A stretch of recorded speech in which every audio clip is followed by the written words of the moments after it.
montez sur scène, le silence est installé. Bravo, bonsoir. Bonsoir à tous. Si vous êtes prêts, nous pouvons commencer. Je vous demande, voilà, tout le monde est installé. Je vais commencer bien sûr par vous saluer. Bonsoir à toutes et bonsoir à tous. Et merci d'être venus si nombreux parce que la salle est pratiquement pleine. Elle va l'être dans quelques instants, je pense. C'est un plaisir de vous accueillir ici au cinéma Le Chambord pour la 4e édition de la Nuit de l'Océan. Alors pour ceux qui ne me connaissent pas, je m'appelle Elsa Charbit, je suis journaliste et je vais avoir le privilège de vous accompagner durant toute cette soirée. Alors pour moi, ce n'est pas la première fois que j'anime la Nuit de l'Océan, mais il faut que vous sachiez que c'est toujours avec une immense fierté que je suis là et que je participe à cette soirée. Cette année, la soirée est placée sous le signe du voyage et même, on peut dire, sous le signe du rêve. J'ai un petit peu d'effet Larsen. Merci. Vous allez avec nous voyager, vous allez pouvoir rêver, découvrir ainsi les actions que mène Pure Océan. Et puis également, nous évoquerons, nous ferons un peu le bilan, les résultats de l'exercice écoulé qui est presque terminé puisqu'il couvre 22 et 23. On vous proposera un moment, un entracte, une vingtaine de minutes, durant lesquelles vous pourrez bien sûr boire et vous restaurer. Et puis ensuite, vous découvrirez en avant-première un documentaire formidable, The Blue West Palawan, qui a été réalisé par Clément Pourtal, qui est d'ailleurs un ancien membre de l'équipe Pure Océan. Il est parti enquêter sur les initiatives de protection marine les plus inspirantes aux Philippines.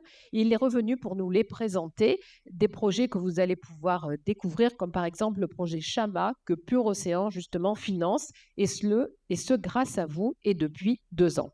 Ce qu'on vous propose donc, vous l'aurez compris, c'est un peu comme une réunion de famille à laquelle on vous a convié. Et avant de commencer, je vais demander au maître des lieux, à Cédric Michaelis, qui est donc le directeur de ce cinéma Le Chambord qui nous accueille, de venir me rejoindre sur scène. Je ne sais pas où est Cédric. Normalement, il est censé arriver quand je dis ça. Je recommence. Nous allons accueillir Cédric. Est-ce que quelqu'un pourrait appeler Cédric Michaelis, s'il vous plaît? Il était censé dire quelques mots de bienvenue, hein, je vous rassure, rien d'extraordinaire, pas sur les mesures de sécurité pour savoir comment on sort, hein, c'était vraiment quelques mots. Ce que je vous propose, c'est que dès qu'il arrive, on lui permettra de s'adresser à vous. Peut-être qu'il arrive par le voilà. Ah, je crois qu'on l'applaudit. Cédric, ravi de t'accueillir.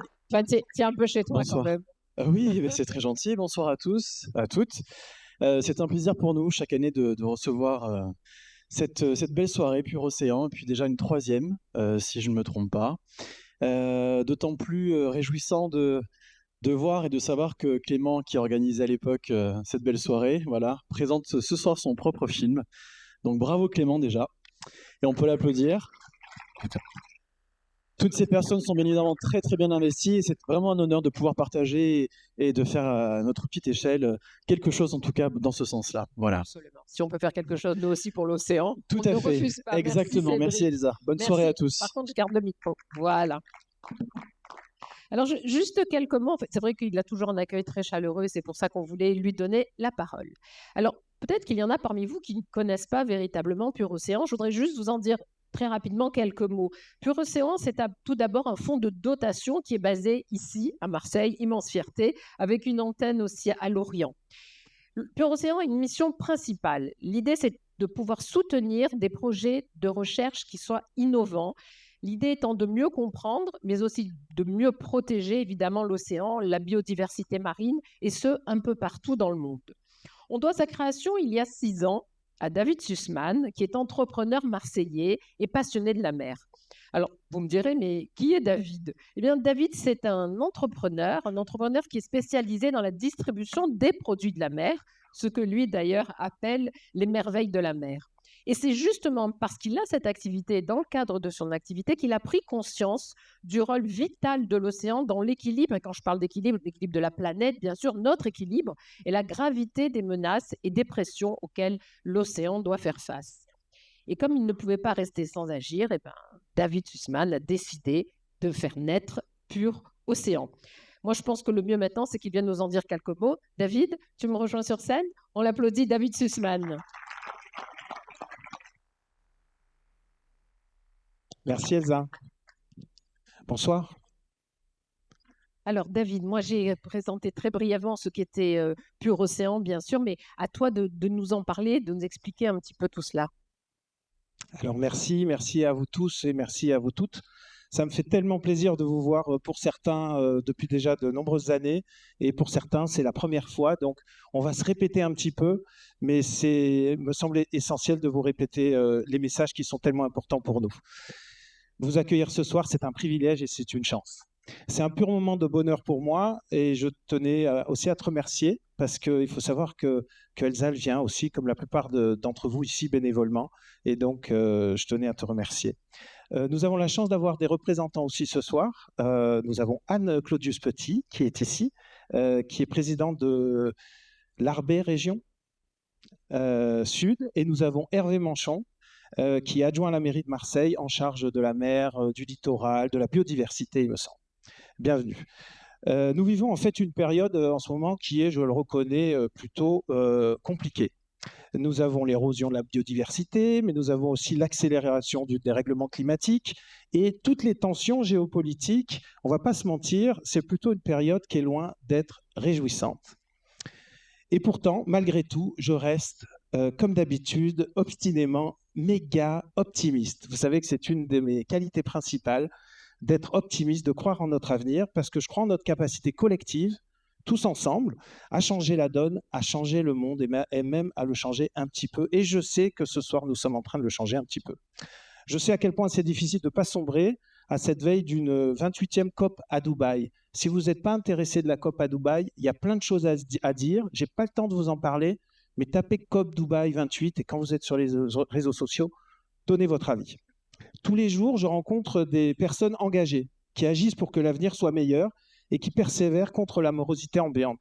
La plupart d'entre vous, évidemment, sont ces personnes-là. Mais tous les jours, je vois des initiatives qui sont petites, qui sont grandes, qui apportent des solutions extrêmement concrètes, comme nous, des innovations qui sont incroyables, des perspectives positives, des personnes comme vous et moi qui pensent que, numéro 1, chaque dixième de degré compte pour la planète, chaque aire marine vraiment protégée est une victoire, chaque mètre carré de Posidonie préservé est une victoire, et enfin, chaque récif corallien maintenu en bonne santé est une victoire. Et comme Elsa l'a dit, je sais de quoi je parle. Alors, suis-je un doux rêveur? Est-ce que je refuse de voir la réalité en face? Je ne crois pas du tout. Moi, je joue sur pièce. J'avais envie de rajouter à ce qu'on m'avait écrit comme saint Thomas, parce qu'on disait ça quand j'étais plus jeune. Je crois que ce que je vois. Mais ce que je vois aussi, c'est qu'on a réussi un petit peu chez Pur Océan. On a rajouté notre goutte d'eau. C'est 21 projets soutenus en 6 ans. Donc, c'est réel, c'est concret. C'est des projets qui ont apporté aujourd'hui à la planète et on a pu découvrir énormément de nouvelles choses. On reviendra dessus pour la recherche.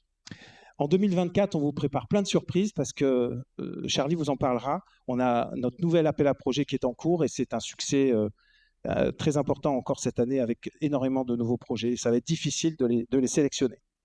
Alors on peut dire c'est trop peu, c'est trop tard, c'est une goutte d'eau, peut-être. Moi je crois encore une fois qu'on peut changer le monde, qu'il faut qu'on lâche rien du tout et qu'il faut qu'on le fasse tous ensemble et qu'on reste méga hyper optimiste.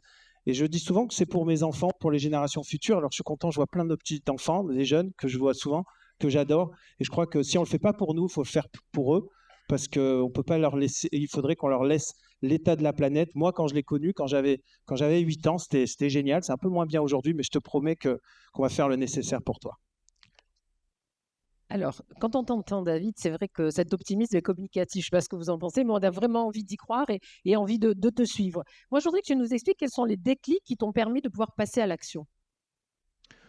Alors, il y a 3. Bon, passer à l'action, pour moi, c'est naturel parce que je suis un entrepreneur et j'aime bien faire les choses. Parler, ça me fait plaisir, mais j'aime bien voir que les choses se réalisent et j'aime bien l'action.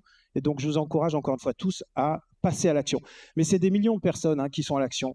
J'ai énormément d'exemples, de témoignages en fait de gens qui passent à l'action tous les jours. Donc, c'est pour ça que je suis hyper optimiste. Qu'on finance, nous, 21, 100 ou 300 projets, là. Pour moi, c'est en cours et donc c'est en échangeant comme on fait ce soir qu'on passe à l'action. Et puis surtout, essayer d'être exemplaire, comme ça on donne envie à d'autres de le faire. Il y a 3 en fait, piliers dans la création de Pur Océan. Le premier pilier, c'est résoudre une crise. Pour résoudre une crise, il faut d'abord connaître les faits et comprendre ce qui se passe réellement. Et là, ça va passer par la science, les scientifiques. qui détiennent les clés, qui détiennent la connaissance. Donc ce sont les acteurs, ils sont en première ligne, on les appelle les sentinelles, les scientifiques. Ils sont les plus compétents pour décrypter ce qui se passe. Et nous, chez Pure Océan, on est convaincus que les solutions efficaces et durables pour préserver l'océan et sa biodiversité vont passer par la science. C'est pour ça qu'on va aller soutenir des projets de recherche océanique appliqués, qui sont des solutions innovantes basées sur la science. Donc aujourd'hui, il y a beaucoup de gens qui décrivent la science. Moi, je suis absolument convaincu que les solutions, elles viennent des scientifiques, elles viennent de la science. Regardez tout ce qui nous entoure, la vie que nous avons aujourd'hui. Donc, numéro 1, soutenons la science. Numéro 2, pour avoir un impact réel, il faut avoir des moyens. Et là, on va parler évidemment d'argent, mais regardez quelques chiffres qui m'interpellent.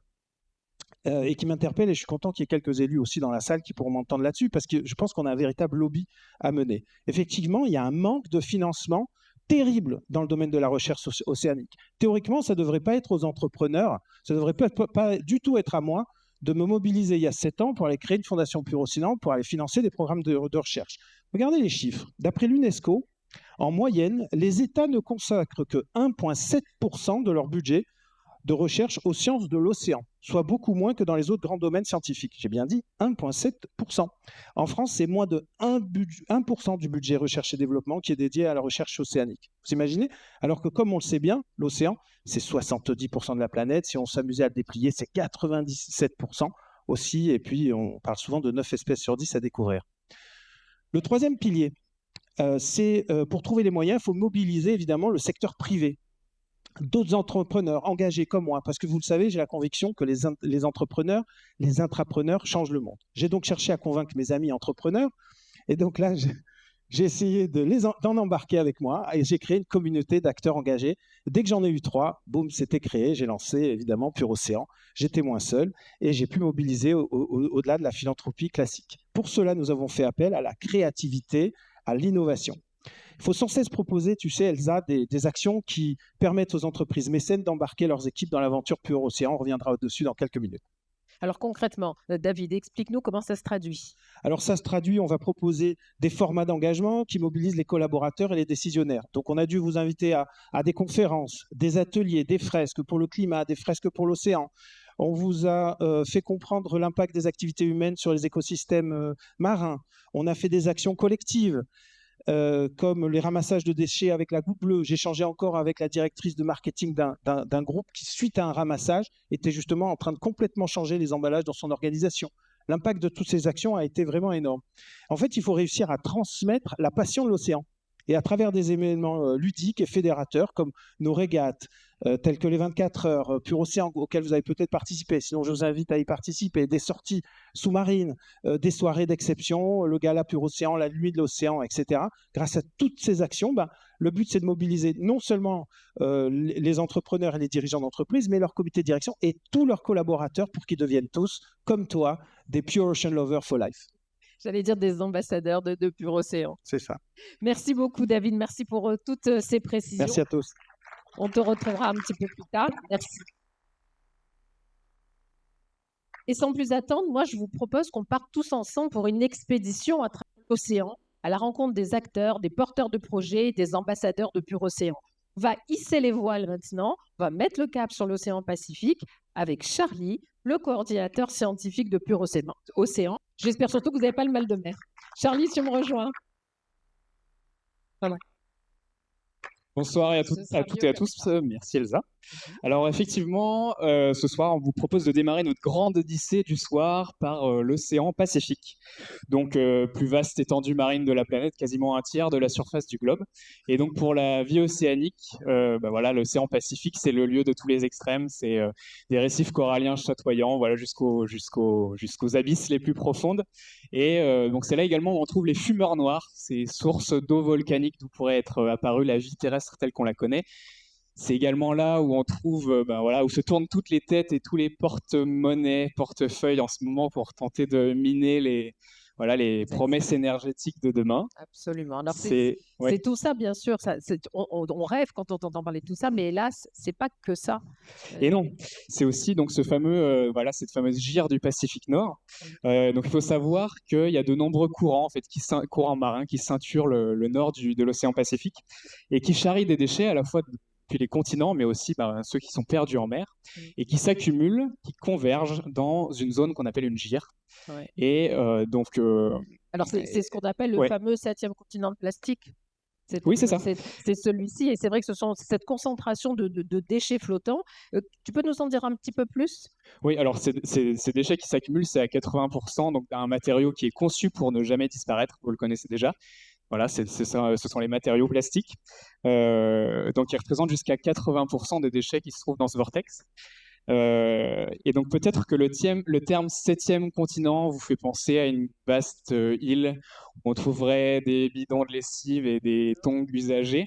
Mais en fait, ne vous méprenez pas, il s'agit avant tout d'une immense soupe de microplastiques issus de la fragmentation en fait de déchets et qui sont quasiment invisibles à l'œil nu et qui évidemment interagissent avec le vivant qui habite le Pacifique.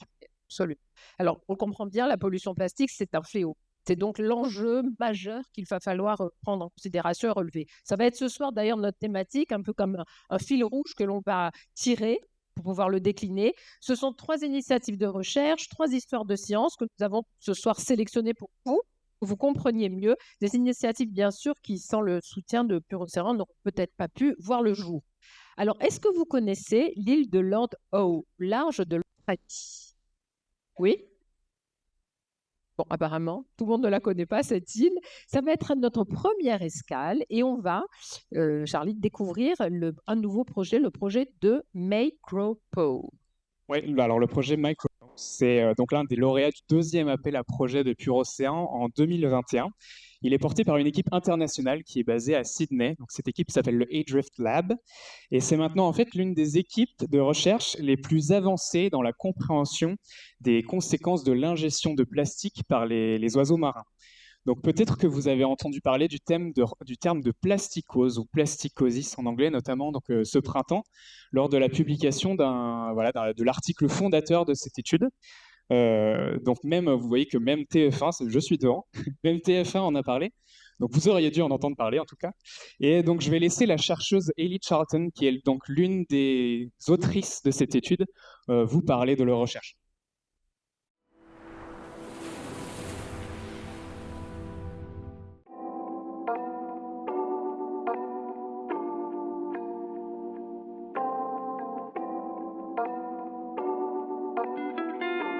The major aim behind this research was to assess the hidden impacts of nano and microplastic particles on health, using seabirds as a really important indicator species. There's a lot of evidence to suggest that plastic is causing a lot of damage on both the individual and ecosystem level, but we really wanted to delve into the sublethal impacts of plastic, the reasons why an individual may be more susceptible to disease or death in future that are much harder to study. What we found is that plastic was unfortunately causing severe, widespread tissue damage and scar tissue formation across the stomach of flesh-footed shearwaters, which we call plasticosis or plastic-induced fibrosis. We found that once seabirds had ingested these plastic fragments, the sharp pieces were causing damage to the soft tissues of the stomach, and while the stomach was trying to heal itself naturally by depositing scar tissue, over time the repeated injury caused too much scar tissue to form, called fibrosis, which could in turn negatively impact the ability of the stomach to digest and absorb nutrients. This research is incredibly important, not only to assess how a threatened seabird species is responding to the threat of plastic pollution, but it'll have wider implications for both marine and terrestrial wildlife. Hundreds of species have been documented to ingest plastic, including humans, and as this number continues to increase, it'll become more crucial to understand how wildlife, as well as our own tissues, respond to plastic ingestion. Personally, I hope that this study will inspire more research into how plastic affects health, with the ultimate aim of reducing the amount of plastic being manufactured, used and discarded, and ensuring our beautiful environments are protected into the future.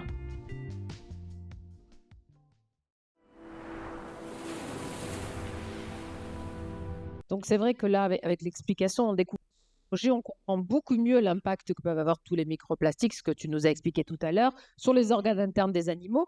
Mais par extrapolation, vous l'avez bien compris, nous sommes nous aussi touchés. Et malheureusement, on sait aussi que les méfaits du plastique se démultiplient au contact de l'eau.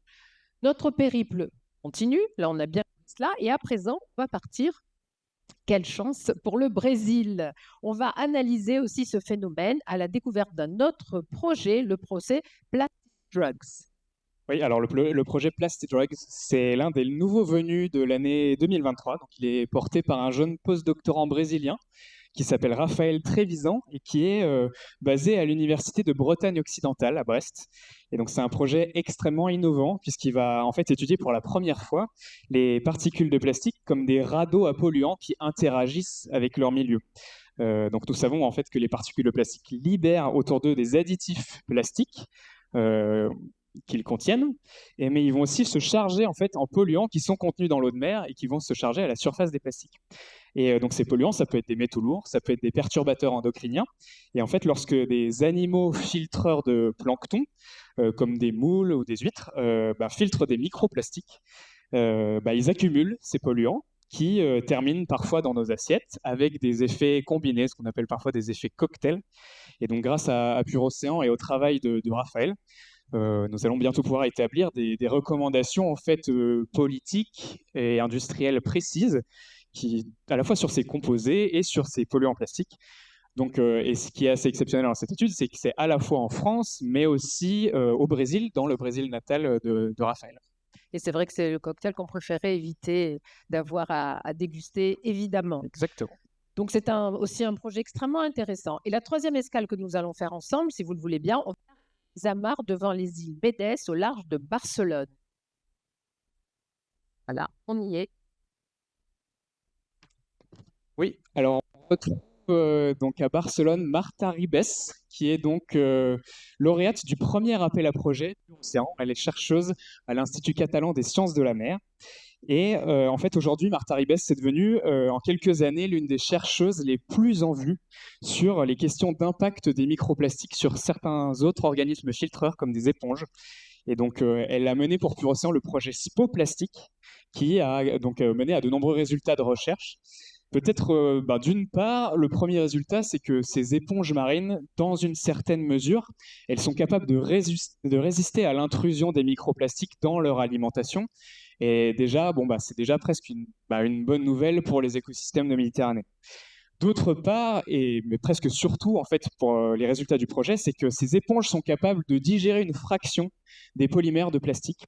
Et le meilleur est encore à venir, c'est que cette digestion, elle est rendue possible grâce à des micro-organismes, des bactéries marines qui vivent en symbiose avec ces éponges de mer et qui sont capables de produire certaines enzymes, certaines protéines, ce sont elles qui vont dégrader les particules de plastique. Donc c'est ce qu'on appelle des enzymes plastophages, donc issus des éponges.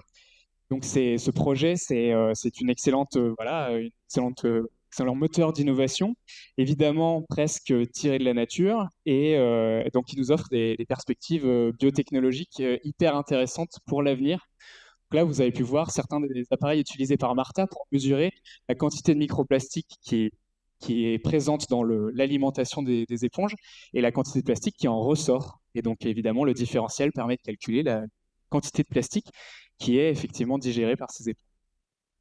C'est assez exceptionnel, hein. C'est très intéressant à découvrir. Et c'est vrai qu'avec les 3 projets qu'on vous a présentés à l'instant avec Charlie, c'est vrai qu'on comprend tous mieux, même si on croit savoir, là on comprend beaucoup mieux, on touche du doigt vraiment la complexité de la pollution, cette pollution plastique, et comme c'était véritablement une terrible pression que subit l'océan. Et c'est ça qui est vraiment c'était extrêmement intéressant de pouvoir le toucher du doigt et de mieux le comprendre.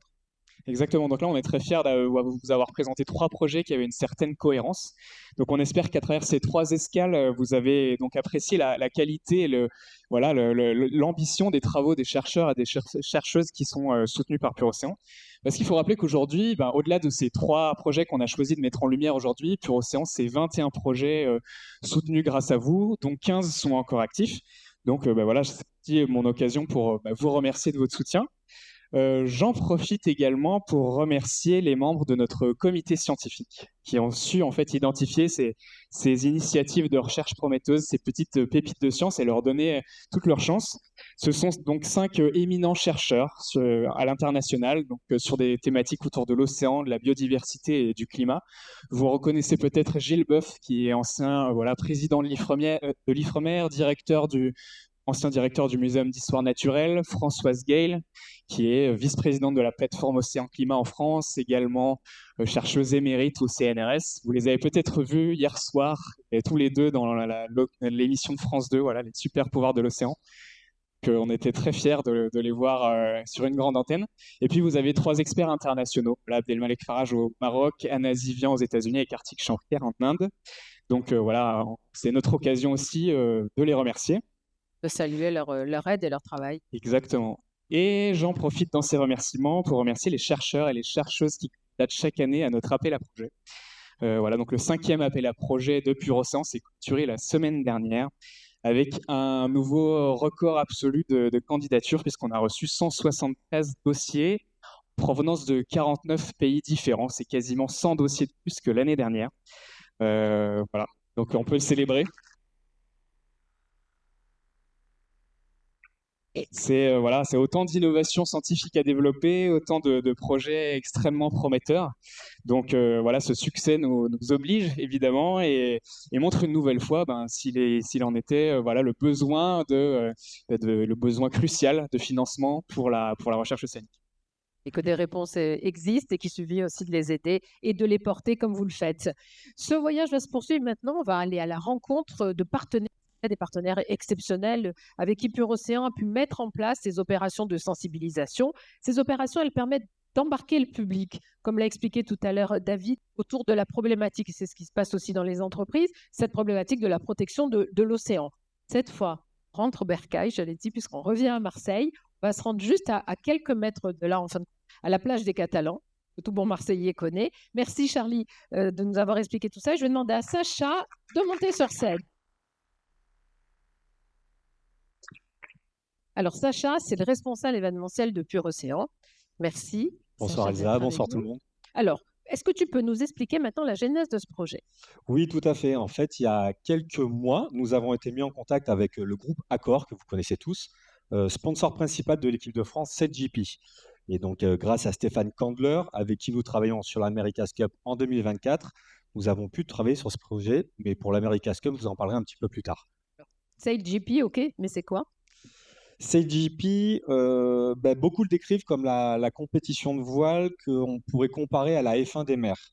En quelques mots, 7GP regroupe des équipages issus de 9 pays qui évoluent sur 11 courses à travers le monde. Et chaque équipage utilise un catamaran sur feuille de la classe F50. Et ça va vite, ça va très vite, ça atteint à peu près 100 km/h, un bateau. Du coup, le 9 et 10 septembre dernier avait lieu à Saint-Tropez la manche française 7GP. Et très engagée sur la décarbonation, l'équipe de France a réussi le défi de rejoindre Saint-Tropez depuis Barcelone en utilisant seulement des transports à bas carbone, le train, des vélos, enfin, on connaissait tous. Sur leur trajet, ils sont donc passés par Marseille et pour un grand beach clean-up au milieu des curieux et des caméras. Mais je vais laisser Quentin Delapierre, le capitaine de l'équipe de France, vous parler de ce ramassage.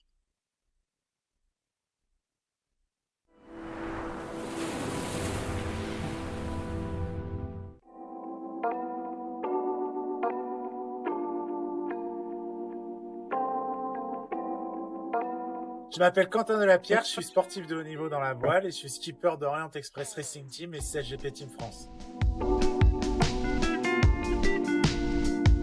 L'océan, c'est mon terrain de jeu pour mon métier, mais aussi pour ma passion. Je fais pas mal de wing et puis j'ai appris à naviguer dans le golfe du Morbihan avec plein d'îles, beaucoup de courants, du vent qui shiftait pas mal et ça m'a donné la passion de mon sport et aujourd'hui j'ai la chance d'en vivre. Mon engagement envers l'océan, c'est des opérations comme le Quentin Express qu'on a fait en septembre dernier en partant de Barcelone pour aller jusqu'à Saint-Tropez en utilisant que des mobilités bas carbone. Et on s'est retrouvé à Marseille pour faire un beach clean-up. On était assez surpris d'arriver à la plage à Marseille et de voir autant de plastique juste en creusant la plage. Quelquefois c'était du microplastique, puis il y avait aussi des gros morceaux. On a passé une demi-heure et en tout on a ramassé 600 litres de déchets, ce qui est énorme. Je pense que c'est un peu le cas dans toute la Méditerranée. Il y a eu une bonne énergie avec toute l'équipe de Pure Océan à Marseille et du coup on va rééditer l'opération. Merci Pure Océan, bonne nuit de l'océan à tous et à très bientôt j'espère. Donc merci Quentin. me permet quand même de rajouter quelques données importantes à ce témoignage. Vous l'avez entendu, Quentin et globalement toute l'équipe de France était assez choquée du nombre de déchets plastiques retrouvés sur la plage. Une petite donnée, n'oublions pas qu'avant de devenir un déchet, la moitié du plastique produit sert seulement pour l'emballage à usage unique.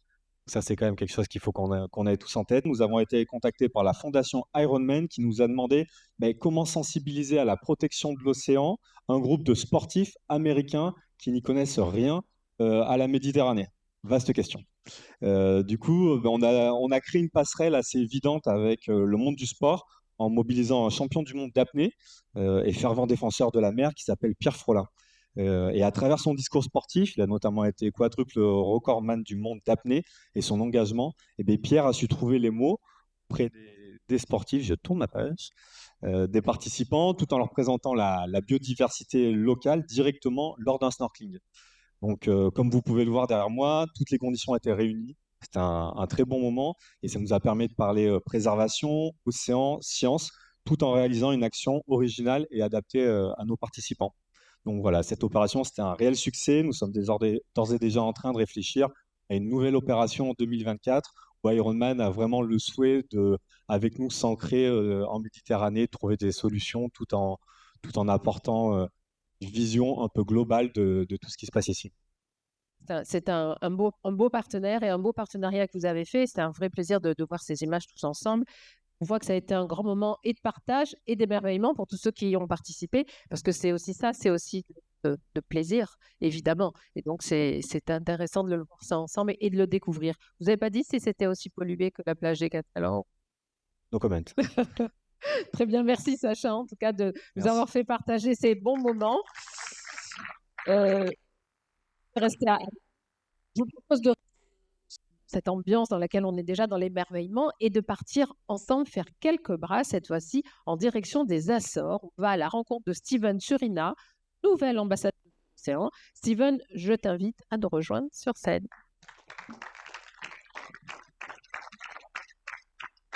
Steven, bonsoir, merci d'être avec nous. Alors, pour ceux qui ne te connaissent pas encore, qui te découvrent, tu es un peu l'homme qui murmure à l'oreille des requins. Ça fait bizarre de dire ça, mais c'est un peu ça. Est-ce que tu peux nous expliquer, en fait, pourquoi? Tu as une histoire particulière où tu as grandi, et puis d'où vient cette... il faut être fasciné quand même, il faut aimer les requins pour en faire une chose pareille. Alors en fait, j'ai pas trop eu le choix. Je suis né dans une famille de plongeurs. Et tout petit, déjà, j'avais les documentaires de Cousteau, un détendeur à côté de la baignoire à 3 ans, et mon premier baptême à 5 ans en Corse. Et très vite, cette passion de la mer a grandi avec les expéditions de mes parents. Et à l'âge de 6 ans, j'ai vu mon premier documentaire sur les grands requins blancs qui m'a terrifié. Il y a eu de la peur quand même au début. Ça a toujours commencé par de la peur, bien sûr. Et c'est vrai que quand j'étais petit, j'aimais bien aller à l'encontre de cette peur en dessinant. Donc, je me suis mis à dessiner beaucoup de requins. Et de ce fait, après, j'ai eu la chance très vite, en partant en vacances en Égypte avec mes parents, de rencontrer mes premiers requins à l'âge de 8 ans. Et de cette peur est née une fascination que j'ai aujourd'hui transformée en travail. Donc, Et plus de peur? Aucune appréhension maintenant? alors toujours, Si, ça quand reste même, des prédateurs, bien entendu, mais une peur contrôlée, maîtrisée, qu'il faut avec l'émotion, vigilant, en travailler. fait. Tout à fait, vigilance, comme avec un chien, n'importe quel type d'activité avec les Oui. animaux. Enfin, si on se demande par un requin, par un chien, je ne sais pas si tu as fait le même résultat. Bon, plus sérieusement, tu es vraiment maintenant un spécialiste, un grand spécialiste des requins. Est-ce que tu peux nous expliquer qu'est-ce que t'a apporté le contact avec ces animaux fabuleux? Qu'est-ce que tu peux nous révéler comme enseignement dont on pourrait nous aussi profiter? Alors, à titre personnel, pour moi, la plongée avec les requins, c'est une véritable thérapie, parce qu'avec les requins, on ne peut pas mentir. L'effet miroir, il est immédiat. Si on fait une erreur, si on se comporte mal, si on se déplace mal, on a un effet miroir qui est évident, qui est immédiat et qui nous remet tout de suite à notre place. Donc, on a une certaine forme de respect, d'humilité auprès de cet animal qui, je pense, est extraordinaire. Et de ce fait, le contact avec les requins m'a permis d'améliorer mes relations dans mon quotidien, dans mon travail et dans ma façon de voir le monde de manière générale. Et au travers donc, de mon activité, j'emmène des plongeurs dans le monde entier rencontrer des requins et découvrir ces animaux pour les transformer en ambassadeurs de demain. Et c'est les réactions qu'ils ont quand ils remontent de plonger, ils disent que ça a amené quelque chose de différent? Alors 40% des personnes que j'emmène, ce sont des personnes qui ont peur des requins. Donc il y a tout un travail C'est un peu psychologique à maso faire quand même, avec. hein. Ils ont peur des requins, mais ils plongent. L'idée, oui, c'est qu'ils ressortent de là avec un message de pro, ils sont fascinés et ils se disent ouais, ces espèces doivent être protégées. Si vous n'êtes pas au courant, les requins sont quand même en train de disparaître de la surface de nos océans, hein. C'est le vrai sujet. On considère qu'entre 45 et 250 millions de requins sont tués chaque année, que dans les 30 à 40 prochaines années, il n'y en aura plus. Donc l'idée, c'est d'essayer de changer ce délit de faciès qu'ont les requins, cette mauvaise réputation, pour entraîner les futures générations à avoir envie de les protéger plutôt que de les craindre. Absolument. Alors là, pendant que tu parlais, toute la salle a pu découvrir des superbes images. Alors ça, c'est absolument magnifique. On a besoin d'un ballet qui est fait entre le requin et l'homme. Dans quel cadre ont été faites les plongées? Alors là, dans plusieurs types de vidéos, il y a eu des tournages organisés où j'ai été plongeur de sécurité pour la BBC. Ouais. Ça, c'est lorsque je travaillais aux Bahamas. J'ai eu l'occasion de travailler pour 1 an où je pratiquais donc de l'immobilité tonique. C'est quand on met les requins en état de catalepsie. Et le reste des vidéos ont été faites pour soit des projets documentaires ou dans l'accompagnement de voyages, comme celui où je pourrais amener finalement n'importe quel touriste qui voudrait en apprendre un peu plus sur les requins. Et ça se passe toujours bien? Tu n'as pas une petite anecdote pour nous? On va Pas toucher du vraiment bois, le bien sûr. danger, mais je veux dire, il y a peut-être des choses que tu pourrais raconter ou un contact particulier à un moment avec un requin. Alors, sur cette vidéo-là qu'on voit, ça, c'est lorsque j'ai eu la chance de plonger hors cage avec les grands requins blancs de Guadeloupe au Mexique. C'est une île qui est fermée aujourd'hui, hein. J'ai eu la chance d'accompagner donc une équipe de la BBC où j'ai été plongeur de sécurité et on m'avait proposé ce job. Et j'avais répondu au caméraman que je n'avais jamais plongé hors cage avec des grands requins blancs. Il m'avait dit la seule chose que tu dois faire, c'est regarder dans mon dos qu'il n'y en ait pas un qui s'approche. Parti de ce constat, je me suis dit de toute façon, ça devrait plutôt bien se passer. Et donc là, on voit le caméraman de la BBC là, qui a sa caméra, et moi, en plongeur de sécurité qui suis à gauche. Et en fait, cette femelle qui est connue, qui s'appelle Scarboard, qui fait 5,50 m de long, presque 1 tonne, a plus de 25 ans. C'est une véritable ambassadrice de son espèce, puisqu'elle a réussi à survivre. Elle a probablement déjà mis bas à 1 ou 2 portées. Elle est devenue très curieuse. On a passé presque 30 à 40 minutes dans l'eau avec elle. Et au bout de 40 minutes, elle resserrait ses cercles en fait, autour de nous jusqu'à une proximité de presque inférieure à 2 mètres, je dirais. Et on avait presque l'impression qu'elle cherchait le contact avec nous. Alors, il faut faire attention, c'est de l'interprétation, il ne faut pas rentrer dans l'anthropomorphisme. Mais l'envie du contact est partie et je me suis dit, bon, c'est nul, j'ai vu des gens à la télé le faire, mais ça n'a aucun intérêt. Allez, j'essaye. J'ai juste posé mes 2 doigts sur son aileron et la femelle m'a emmené avec elle sur 25 à 30 mètres. J'ai senti toutes les vibrations de mon corps à travers la pression qu'il y avait sur le bout de mes doigts. Je ne savais plus trop quoi faire. Je me suis calmé, j'ai vu que je partais avec elle et je l'ai lâchée. Je me suis dit superbe danse, merci à toi. Merci. Au revoir. Je suis revenu rejoindre l'équipe de sécurité autour de la cage et elle est revenue faire la même danse avec tous les participants du groupe dans lequel on était dans l'eau. Alors, contact, pas contact, recherche de communication, je ne sais pas, mais en tout cas, c'était un très beau moment à vivre et à partager. C'est un moment inoubliable. Ça, c'est vraiment une anecdote magnifique. Merci de l'avoir partagé Merci avec à toutes nous. et à tous, merci. Mais je voulais encore te poser une question, mais je n'ai pas eu le temps. Je voulais juste savoir aujourd'hui, le fait d'avoir accepté de t'engager auprès de Pure Océan, ça veut dire quoi? Que ça a changé, tout cela a changé ton visage, ta façon de voir l'océan, et tu as envie de t'engager aussi pour le défendre au-delà des requins. Alors, j'ai pris connaissance en fait de l'engagement de Pure Océan par le biais de Clément, hein, qui est un copain avec qui on a partagé plusieurs expéditions requins. Et c'est vrai qu'au travers de l'engagement, du militantisme et aussi des efforts de protection que fait Pure Océan, je m'étais dit que ça serait bien de passer à l'étape suivante. Moi, j'ai mon domaine avec le microcosme dans lequel j'évolue, une niche toute petite, et par le biais de Pure Océan et de son travail, de son contact et de tous les efforts qui sont mis en avant pour essayer d'améliorer les connaissances sur l'océan et aussi sa protection, eh bien, ça pourrait amener au tout global une meilleure protection de la mer, des requins et tout son ensemble. Voilà. Merci pour ce témoignage, merci beaucoup pour ta présence, pour ces très belles images. Absolument magnifiques. Merci beaucoup. Sacha, merci. Oui, merci beaucoup Steven encore une fois. De nous avoir rejoints. Donc comme Steven, d'autres sportifs ont rejoint cette année l'aventure Pure Océan. Donc on a ici Frédéric Svitalac, pur Marseillais, qui s'est lancé le défi d'une course autour du monde en solitaire. Nous avons aussi Gilles Gambini, notre apnéiste niçois, lui qui est plongeur scientifique et aussi membre de l'équipe de France d'apnée. Nous sommes très fiers de nos ambassadeurs qui nous représentent chaque jour et j'en profite pour les remercier de leur engagement. notamment Ambre, qui est quelque part dans la salle parmi vous, qui est toujours fidèle au poste. Et voilà, c'est toujours un plaisir de t'avoir à nos côtés. Et j'en profite aussi pour vous remercier, vous tous, les Pure Ocean Lovers présents ce soir, mais toujours plus nombreux et engagés lors de nos nombreux événements. D'ailleurs, retour sur 3 événements clés qui ont eu lieu cette année, avec des chiffres clés. Donc, un nouveau record sur le défi Pure Océan 2023 en 11 jours, 13 heures et 53 minutes entre les Bermudes et l'Orient. Donc, c'est un record mondial. On peut Bravo. féliciter Jean-Pierre Dick et son équipage. Bravo. Un autre chiffre, 170 mécènes qui étaient présents pour notre gala au MUSEM et qui nous ont permis de lever 130 000 € lors d'une vente aux enchères de l'océan. Bravo. Et pour finir, 9 voiliers et un catamaran mobilisés durant les 24 heures Pure Océan, un record de fonds levé avec 15 050 €. Et pour ça, je remercie Ludovic Gérard, notre super ambassadeur qui est toujours à nos côtés à l'initiative de cet bel événement. Donc voilà, merci pour votre engagement à tous. Gardons le cap pour 2024 et de beaux moments se préparent déjà. En tout cas, merci d'être revenu Merci pour nous beaucoup. sur les actions 2022-2023. On va continuer à parler de nos mécènes, bien sûr, et pour ça, je vais demander à David de remonter sur scène. Viens, David. Pas de ce côté.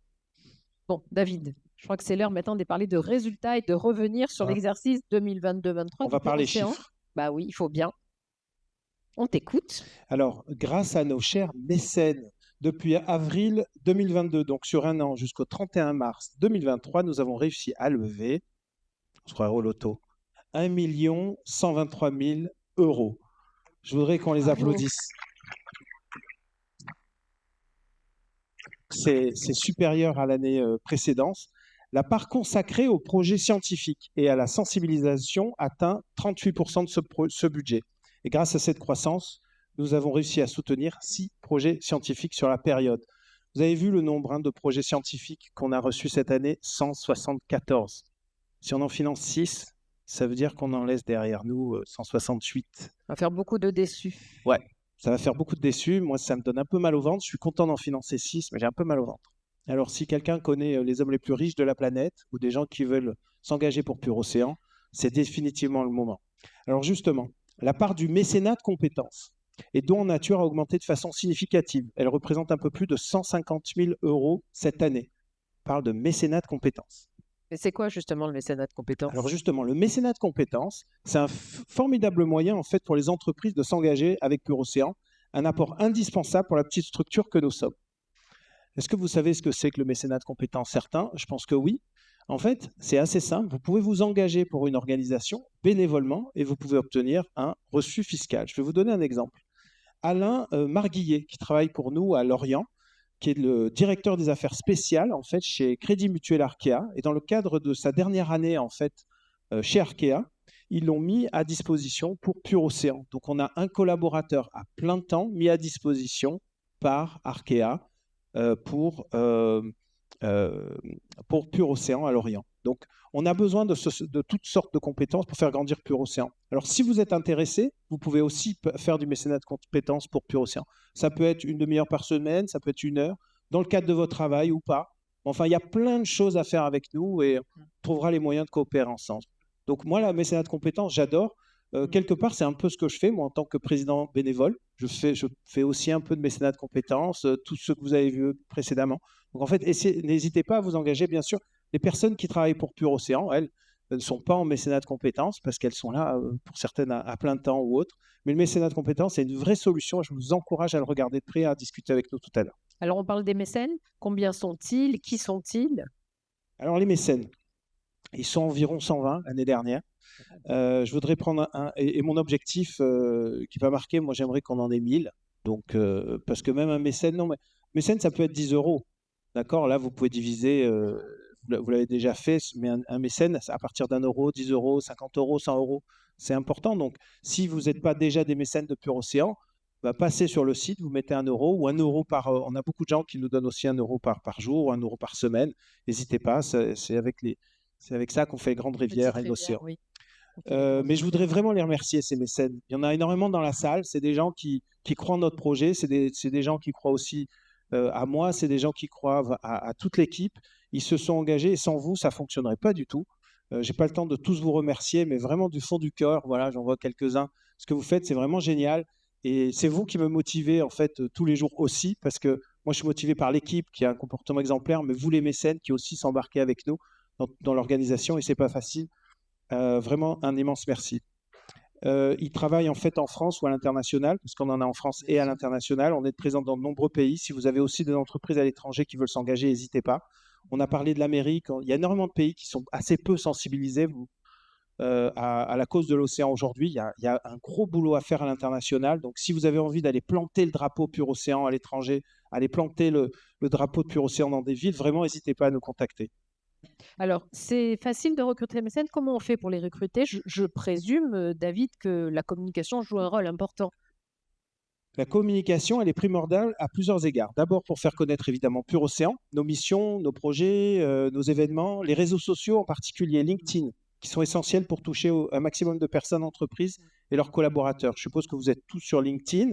Vous êtes peut-être abonnés à Pur Océan. Si ce n'est pas le cas, on a 20 000 abonnés au global, 25% de plus que l'année d'avant, mais on en veut plus. C'est certain que notre cible, nous, c'est les entreprises, les dirigeants d'entreprises, voilà, parce qu'on est encore une fois convaincus que c'est là qu'on va changer le monde. Parce que vous savez, on est dans un écosystème où il y a énormément d'associations, donc on a un positionnement assez précis chez Pur Océan. Je serais ravi d'échanger avec vous, mais nous, on veut cibler les intrapreneurs, les entrepreneurs, parce que j'ai la conviction, et on le sait, que c'est eux qui changent le monde. Là, on a eu plus de 2,3 millions de personnes qui sont touchées par l'ensemble de nos posts sur les principaux réseaux. C'est pour ça que je vous dis que 2,3 millions de personnes, ça fait quand même beaucoup de gens qui nous ont vus. Donc, de toute façon, il s'est passé quelque chose, une sensibilité, comme vous l'avez vécu ce soir, et donc on est capable après de les embarquer avec nous. Ils nous le rendent bien, avec un taux d'engagement moyen 2 fois plus important que la moyenne. Donc, clairement, ils sont de plus en plus nombreux à être passionnés, comme vous, comme nous, par la protection de l'océan. Comment vous impliquez les chefs d'entreprise, en particulier, parce que ce n'est pas simple, il y a beaucoup de choses qui font leur quotidien. Alors, en plus des conférences comme ce soir et des autres interventions auprès des collaborateurs des entreprises mécènes, on a lancé un format justement de club Pur Océan. On est présent à Nice, à Paris, bientôt à Bordeaux. Encore une fois, si vous n'êtes pas Marseillais, vous avez envie de planter un drapeau, on peut le faire ensemble. Les dirigeants d'entreprises mécènes, ils se retrouvent plusieurs fois par an lors de déjeuners, de dîners, pour échanger autour de sujets sensibles directement liés à la transition écologique. Et en général, on essaie aussi d'avoir des invités scientifiques ou autres pour grandir, apprendre tous ensemble et puis s'engager. Voilà, vous voyez toutes ces photos derrière nous qui montrent les merveilleux moments qu'on peut passer tous ensemble sur ce sujet. David, un dernier message à faire passer ce soir peut-être? Le premier message, je dirais que parlez de cette soirée, parlez de votre engagement. Et puis partagez-le. Retrouvez-nous sur les réseaux sociaux. Si on n'est pas déjà amis ou autre, retrouvez-moi aussi, retrouvez les membres de l'équipe, retrouvez Pur Océan, mais surtout, restez pas seul et puis passez à l'action comme nous. Pour moi, c'est un bonheur d'organiser des événements comme celui-ci, de porter cette fondation, et j'ai envie qu'elle continue à grandir.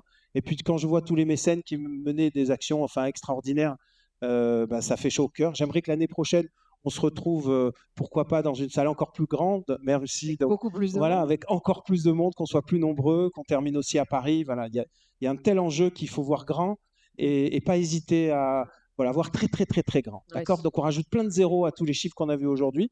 Et puis, encore une fois, je reste optimiste. Moi, je suis certain que dans 10 ans, on aura changé le monde parce qu'on aura tous agi ensemble. Il ne faut pas simplement être optimiste, on va essayer d'être ambitieux et voir grand. Ambitieux dans l'action, ça marchera. Voilà, absolument. Encore merci en tout cas à vous tous. Merci à vous tous. Alors bien sûr, David l'a dit, on peut suivre toutes les informations sur les réseaux sociaux, LinkedIn, Instagram, Facebook, X. Maintenant, je voudrais demander à toute l'équipe, la Dream Team Pur Océan, de venir ici me rejoindre sur scène, si vous le voulez bien.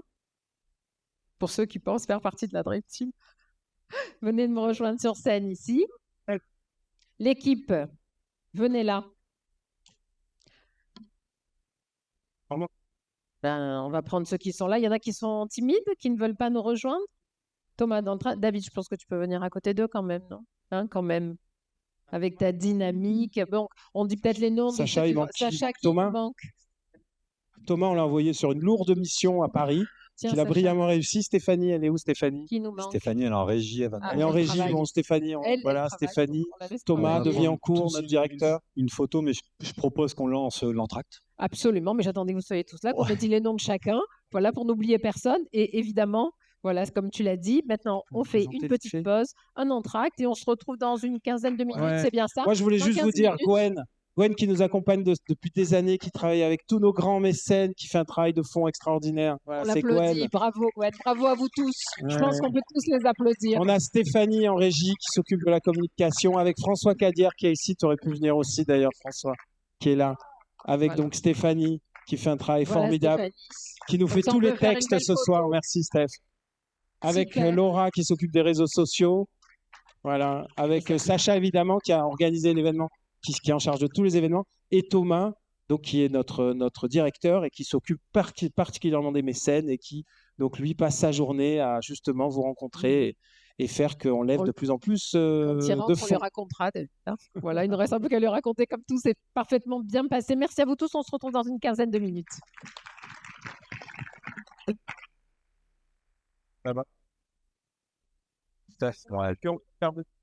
On refera faire une photo avec. C'était très très bon, des jus de fruits aussi.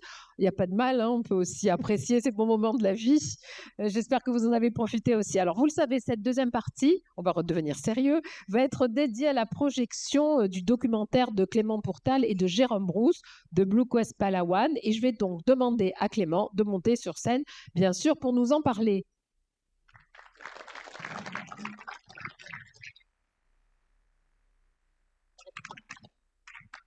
Bonsoir. Alors, Clément, moi je suis ravie de te retrouver, hein, puisqu'on a eu moi j'ai eu le plaisir de travailler avec toi et de présenter des autres Nuits de l'Océan à tes côtés. Moi, je voudrais te remercier parce que c'est la première fois, c'est une primeur pour nous de découvrir ce documentaire que tu as réalisé. Donc, merci pour ce beau cadeau que tu nous fais. Et avant toute chose, j'aimerais que tu nous parles un peu de toi. Dire que tu connais bien Pure Océan, c'est un euphémisme. Ben, plutôt parce qu'en fait, normalement, Elsa, depuis 3 ans, je suis avec toi sur scène pour présenter toute la soirée. Donc là, ce soir, c'est beaucoup plus tranquille parce que je vais juste faire 5 minutes pour vous en parler. Et effectivement, pendant 3 ans, j'ai été responsable événementiel de Pure Océan. Depuis, vous avez eu de la chance, j'ai été remplacé par Sacha, qui est meilleur que moi. Donc il y a des meilleurs événements. Il est bien, ça va. Il est bien. Et voilà, donc en fait, moi, qui je suis, j'ai commencé ma carrière dans la communication. Et on a créé avec un ami, Benjamin Marais, en 2017, The Blue Quest, qui est donc une ONG qui va à la rencontre des projets de protection marine pour les mettre en avant, pour les aider à communiquer. En fait, on ne voulait pas laisser la communication que pour les marques, pour vendre des trucs. Il y avait des cercles vertueux qui se mettaient en place avec les réseaux sociaux. Donc, comment est-ce que ces projets-là, comme vous les avez vus aujourd'hui, ils peuvent communiquer sur les réseaux, ils peuvent trouver des mécènes, ils peuvent parler de ce qu'ils font, quoi, en fait. Donc, on a fait un premier test avec Benjamin au Mozambique. Ça a été concluant, vite fait. On s'est rendu compte en rentrant qu'on ne savait pas vraiment monter des vidéos. Donc, c'était assez limité. Et c'est là où Jérôme est rentré en scène. Donc, Jérôme, c'est le vidéaste extrêmement talentueux. Lui, il savait faire. Lui, il savait faire, ouais. Lui, il savait faire. Donc, Jérôme, il a été très bon en négo. C'est qu'il nous a aidé à monter ces vidéos du Mozambique en devenant officiellement le réalisateur de The Blue Quest sur le prochain documentaire qu'on allait faire. Ce que je ne lui avais pas dit à l'époque, c'est que bah, là, j'avais plus d'argent du tout. J'avais pas forcément l'intention de continuer The Blue Quest, de repartir un jour. Mais en fait, de fil en aiguille, j'ai vite retrouvé un travail où je gagnais très bien ma vie, j'avais pas grand-chose à faire et j'avais beaucoup de vacances. Mais quelle chance! Magnifique.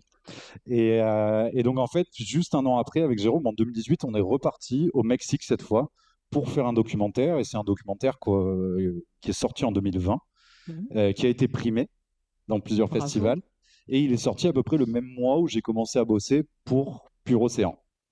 Où là, pendant 3 ans, ça a été une expérience géniale avec toute l'équipe. On a fait des événements de fou. Je suis allé à l'ONU. Enfin, il s'est passé énormément de choses. Et merci à toute l'équipe parce que c'était un moment génial. Et je voulais dire un truc. Et non, mais en fait, comment est venue l'envie de faire un documentaire? Comment en fait, c'est ça, c'est l'étape suivante, en fait? Ouais, parce que j'étais bien à Pure Océan. C'était cool de travailler oui. avec tout le monde. Et en fait, ça m'avait montré aussi un autre volet de la protection marine que je connaissais moins, qui est ce volet dont on vous a parlé ce soir, qui est celui du financement, quoi. C'est génial de voir des projets, c'est génial qu'ils aient lieu. C'est primordial qu'il y ait de la recherche sur l'océan. Mais s'il n'y a pas d'argent, il ne se passe rien, quoi. Donc on a fait ça pendant 3 ans.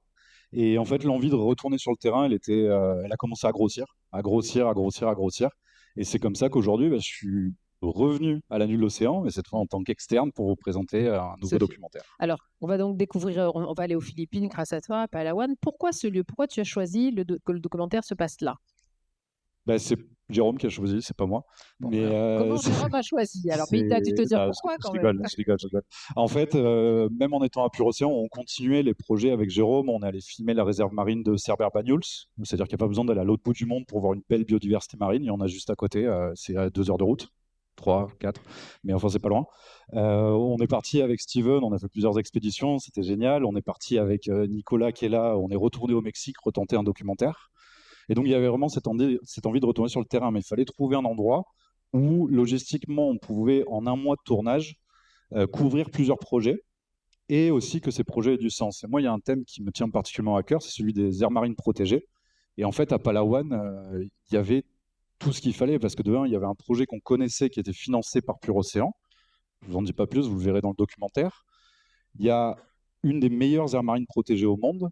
Et en fait, il y a quelques autres projets comme ça qui se battent sur ces thématiques. Et Palawan, c'est considéré aujourd'hui comme la dernière frontière écologique des Philippines. Donc Charlie me demandait tout à l'heure qu'est-ce que ça veut dire dernière frontière écologique des Philippines. C'est que c'est un endroit qui a encore énormément d'espèces endémiques qui viennent que de là-bas. Et aussi où les gens dépendent très très concrètement de la survie des écosystèmes. Alors, quand tu as découvert cet endroit, qu'est-ce que tu as appris aussi? Parce que quand on fait ce genre de documentaire, on est immergé pendant des mois pour pouvoir tout filmer et ensuite tout monter. Qu'est-ce que tu as découvert? Avec quelle analyse tu es revenu? En bref, qu'est-ce que tu tires comme leçon de cette expérience? En fait, le premier documentaire qu'on avait fait en 2018 avec Jérôme au Mexique, on est tombé pendant un mois dans l'aquarium du monde. Il y avait des requins, des baleines, c'était beau. Et on montrait en fait la belle biodiversité. Et, en fait, un endroit où il y avait assez peu de problèmes en fait. Et là, à Palawan, on est arrivé dans un endroit où il y avait des problèmes pour la thématique de la protection de l'océan, mais aussi où il y a des solutions qui se mettent en place rapidement, c'est l'enjeu aujourd'hui, et concrètement. Donc l'idée, c'était vraiment d'aller montrer ces solutions. J'ai pas envie de vous en dire plus parce qu'il y a le documentaire qui arrive. Après, je peux vous le raconter, je peux vous faire la voix en direct et tout, mais c'est... Et en fait, voilà, là, je vais finir là-dessus. Aujourd'hui, on a réussi à faire ça parce que je suis pas tout seul. C'est Jérôme qui est le meilleur vidéaste que je connaisse. Enfin, là, ce que vous allez voir aujourd'hui, c'est sa façon à lui de raconter des histoires. Si c'était moi qui la racontais, ça aurait été nul. Là, ça va être bien, on Mais va voir. c'est ce que tu avais aussi envie de montrer. C'est ce qu'on a envie de montrer et c'est le côté humain de la conservation qu'on veut montrer aussi. On va aller au-dessus des chiffres et aussi avec des gens qui étaient avec nous sur le terrain, donc Lilian et Nathalie qui seront sur scène avec moi tout à l'heure. C'est important parce qu'un documentaire, avant tout, c'est un point de vue. Donc c'est important, il y a des hommes derrière, des femmes derrière qui ont ce point de vue-là, et c'est ce qu'on a envie de découvrir, évidemment. Merci Clément, je te propose de t'asseoir confortablement pour le découvrir, même si je présume que tu l'as déjà vu. Pour ce documentaire, on se retrouve tout de suite après parce que je présume qu'il y aura certainement des questions. Allez, on y va, bon visionnage à tous.